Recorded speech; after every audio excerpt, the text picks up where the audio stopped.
This 1968 Morris Mini Traveller was comprehensively restored in 1996, including full replacement of the woodwork.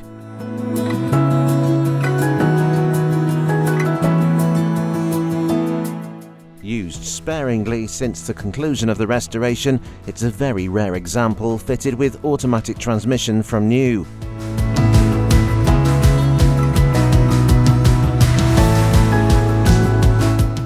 It's been in the vendor's possession since July of 1992 and displays some 53,000 recorded miles.